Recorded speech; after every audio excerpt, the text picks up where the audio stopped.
안녕하십니까, 이근대입니다. 오늘은 윙슈트에 대해서 설명드리겠습니다. 대한민국에서 윙슈터들은 5명도 되지 않습니다. 저희 팀은 우리나라 대표를 하면서 열심히 트레이닝을 하고 있고 앞으로 여러분들한테 멋진 콘텐츠를 보여드리려고 합니다. 그러면 오늘 윙슈트 설명하면서 총 3가지 제가 터치를 하려고 합니다. 첫째, 윙슈트가 뭐냐. 둘째, 윙슈트의 논리. 그리고 마지막으로 윙슈트가 전술적인 침투에 적합한지 설명드리겠습니다. 제가 처음 윙슈트를 알게 된 게 2011년도였습니다. 그때 영화를 하나 봤습니다. 마이클 베이의 트랜스포머 3. 그 윙슈트 장면이 하나 나오는데 그때 특수 요원들이 일반 고공 침투가 안 되니까 윙슈트 침투만 가능하다 그래가지고 그 장면이 나왔습니다. 처음 윙슈트 보게 됐고 그게 너무 처음에는 멋있으니까 고공을 배우고 그 다음에 200회 채우고 윙슈트를 배우게 됐죠. 윙슈트 바로 배울 수는 없습니다. 먼저 고공 침투를 배우고 그 다음에 200회 채우고 C 라이센스를 획득해서 윙슈트를 배울 수 있습니다. 그래서 그 순서대로 제가 교육을 받고 지금은 전문적인 윙슈터입니다. 그러면 지금부터 트랜스포머 3 윙슈트 장면을 보면서 설명드리겠습니다. 저한테 가장 재미있는 씬이었습니다. 여기서 작전팀이 V-22 오스프리 타고 들어가는데 윙슈트 침투를 합니다.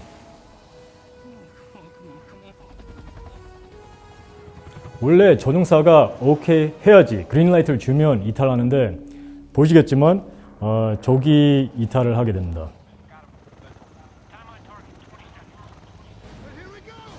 네, V-22 오스프리가 좋은 점은 헬기처럼 또 허버링이 가능해요. 그래서 자리를 잡고 원래 조종사 키를 받아야 되는데 그게 잘 안 됩니다. 네, 이제 항공기가 문제가 생겨가지고 팀장이 바로 이탈해라! 그래서 이탈하는 장면입니다. 네, 안정된 자세 아니라도 어차피 이 숙달된 요원들은 공중에서 자세를 잡을 수 있기 때문에 그렇게 크게 문제는 안 돼요. 그리고 윙슈트 입어도 달리기 가능합니다. 그래서 여기 보시면 뛰면서 이탈을 해요.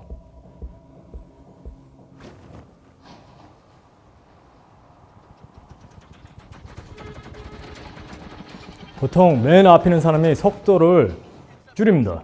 그래야지 나머지 팀원들이 집합할 수 있어요. 이제 편도가 나왔죠.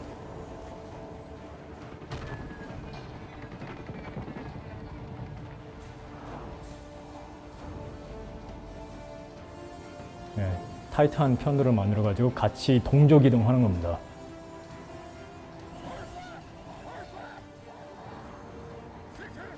여기서 알아야 될 게 실제로 이렇게 강화를 했어요. CG가 아니라 정말 윙슈트들이 나와가지고 그런 강화를 시카고에서 했습니다.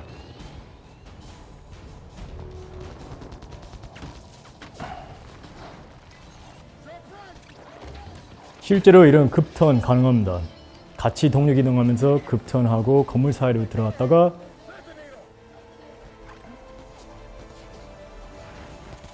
그리고 그런 동물 같은 장애물도 통과할 수 있는 게 현실적이게 맞습니다.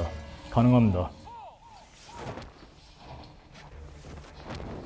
많은 분들이 윙슈트 있으면 그냥 그대로 착지하면 되지 않냐 이렇게 생각하는데 아닙니다. 반드시 낙하산이 필요합니다. 그래서 여기서 보시겠지만 낙하산 이용해서 착지를 해요. 네, 안전하게 착지해가지고 이제 육상 침투 시작합니다.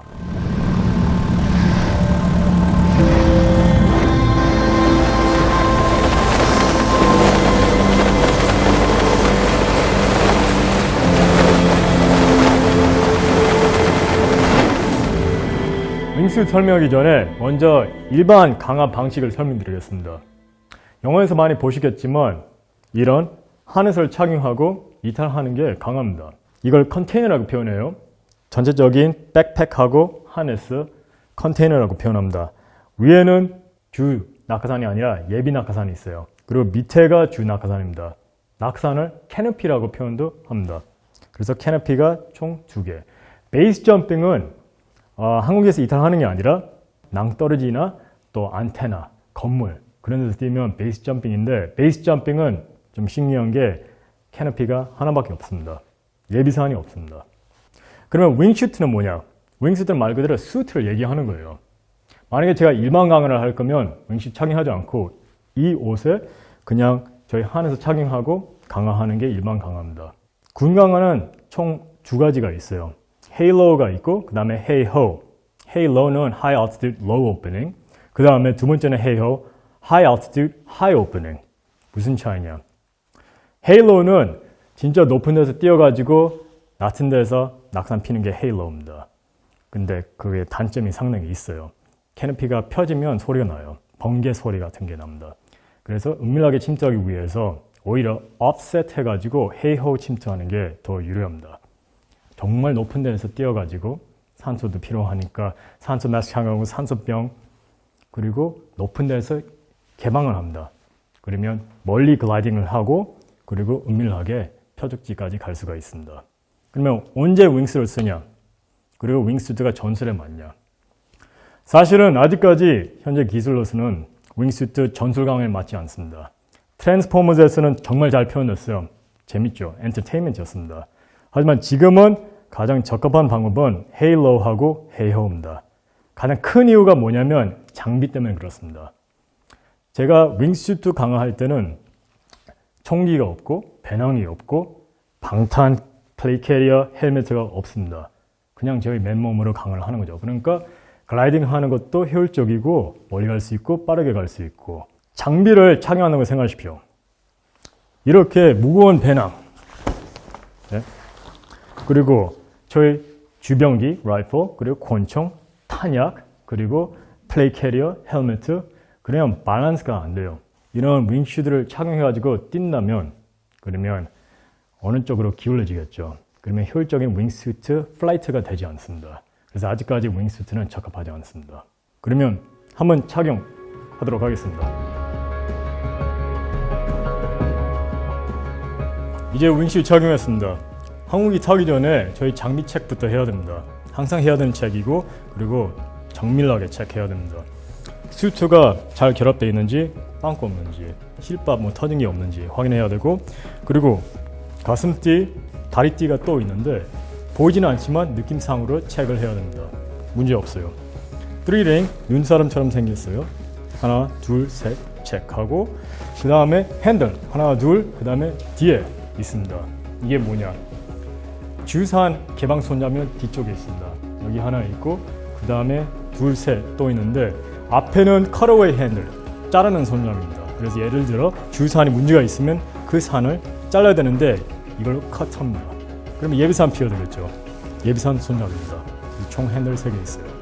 문제 없으면 항공기로 이동하면 되는데 추가적인 장비는 고도계 그리고 저희 헬멧 체크하고 안경 반드시 있어야 됩니다. 그러면 항공기로 이동하면 돼요. 항공기 탑승하고 나서 또 장비 체크 있고 같은 체크 한 번 더 하는 거죠. 그 다음에 이탈하기 전에 또 해야 됩니다. 그래서 총 3번 해요. 그걸 3체크 시스템이라고 표현합니다. 누구나 강하자 하면 해야 됩니다. 그리고 더 좋게 하려고 그러면 버디 체크. 자기 팀원이나 아니면 옆에 있는 강화자한테 체크해달라고 하면 돼요. 윙슈트 침투. 물론 아이디어는 좋죠. 그래서 영화에도 나오고 게임에도 나오고 그리고 물론 국방부에서 좀 검토를 했어요. 윙슈트로 가능한지 안 가능한지. 문제가 뭐냐면 장비를 결합을 못한다는 거. 제가 플레이 캐리어, 또 병기, 배낭, 탄 너무 많은 장비를 갖고 들어가야 되는데 과연 이걸로 되냐. 보시면 저희 하네스가 거의 다 수트 안쪽에 있습니다. 따라서 제 배낭을 저희 하네스에 결합할 수가 없어요. 하나의 문제죠.